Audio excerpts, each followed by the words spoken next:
Chapitre 2. Malheur à ceux qui méditent l'iniquité et qui forgent le mal sur leur couche. Au point du jour, ils l'exécutent quand ils ont le pouvoir en main. Ils convoitent des champs et ils s'en emparent. Des maisons et ils les enlèvent. Ils portent leur violence sur l'homme et sur sa maison, sur l'homme et son héritage. C'est pourquoi ainsi parle l'Éternel.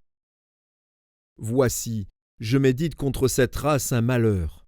Vous n'en préserverez pas vos coups, et vous ne marcherez pas la tête levée, car ces temps seront mauvais.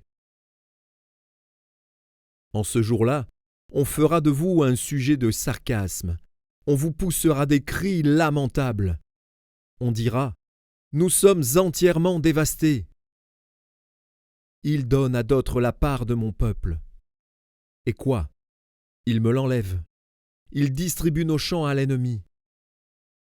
C'est pourquoi tu n'auras personne qui étende le cordeau sur un lot dans l'assemblée de l'Éternel. Ne prophétisez pas, disent-ils. Qu'on ne prophétise pas de telles choses.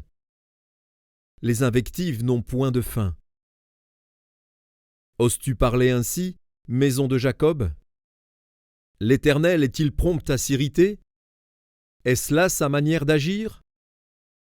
Mes paroles ne sont-elles pas favorables à celui qui marche avec droiture? Depuis longtemps on traite mon peuple en ennemi. Vous enlevez le manteau de dessus les vêtements de ceux qui passent avec sécurité en revenant de la guerre. Vous chassez de leur maison chérie les femmes de mon peuple. Vous ôtez pour toujours ma parure à leurs enfants. Levez-vous, marchez, car ce n'est point ici un lieu de repos. À cause de la souillure, il y aura des douleurs violentes. Si un homme court après le vent et débite des mensonges, je vais te prophétiser sur le vin, sur les boissons fortes. Ce sera pour ce peuple un prophète. Je te rassemblerai tout entier, ô Jacob. Je rassemblerai les restes d'Israël. Je les réunirai comme les brebis d'une bergerie, comme le troupeau dans son pâturage.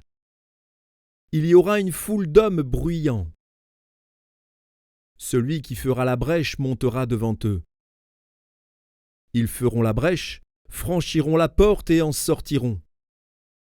Leur roi marchera devant eux, et l'Éternel sera à leur tête.